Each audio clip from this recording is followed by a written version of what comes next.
Mayong buntag Pilipinas. Aniyan ang balita karong orasa.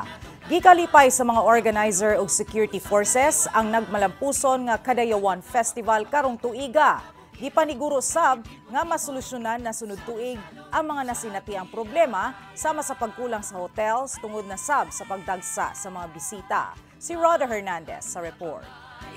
Nahimong generally peaceful ang pagsaulog sa 33rd Kadayawan Festival kaniya tumilabayng semana. Gikalipay kini sa security forces nga naa nagbantay sa mga lugar nga gipahiguyunan sa mga dagkong events sa mga vital installations sa dakbayan.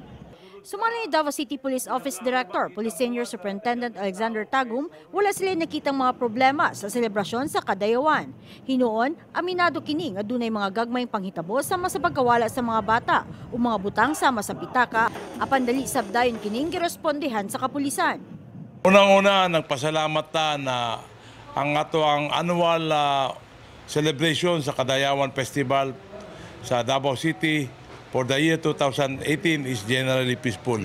Although na ate mga ginagmay na matawag na insidente.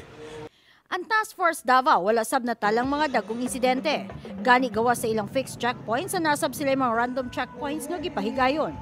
Sumala ni Lieutenant Colonel Jose Felix Pepito, Executive Officer sa TFD, nahanay nila ang sitwasyon panahon sa mga dagkong events kauban sa bang-ubang security forces. Actually, the security preparations na ginawa ng tropa natin, to include yung PNP and other security sectors, very successful yung naging result ng activity natin sa buong Kadayawan. Sumalay Jean Rose Texon ng labaw sa City Tourism Office, maayong resulta sa Kadayawan, sanglit makita gayon ang pakig-alayon sa private sector sa lokal nga kagamhanan.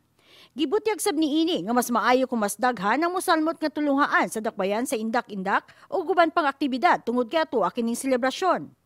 Nagpahimangno sab kini sa mga katawhan nga mosunod sa Kadayawan o mga dagkong aktibidad sa syudad nga ilabay sa saktong labayanan ng mga basura ug di magsalig sa street sweeper nga manglimpyo sa kalsada. Alang kang Kadayawan Festival Director, Gachi Gatchalian, nagmalampuso ng selebrasyon ug nakita sab ang pagtidambagay sa tanan gikan sa pribadong sektor ug lokal nga kagamhanan. Gidugang sab niini nga tungod sa pagdagsang sa mga bisita gikulang na sa hotel. Hinuon gisiguro niini nga masolusyonan na kini sunod tuig.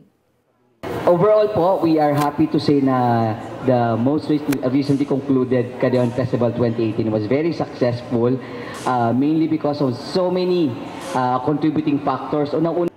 Sunod tuig, gilauman na sab ang mga engrande pa nga Kadayawan Festival aron nga magsentro gihapon sa 11 ka mga tribo, mga bulak, prutasong Philippine Eagle aron nga mas mapaila pa sa tibuok kalibutan ng dakbayan sa Davao. Roda Hernandez para sa Bayan. Alang sa dugang mga balita, i-like ang Facebook page sa PTV News Mindanao. Mahimo sa mong mag-post sa inyong mga balita. Ako si Annette Maligad. Daghang salamat ug maayong buntag.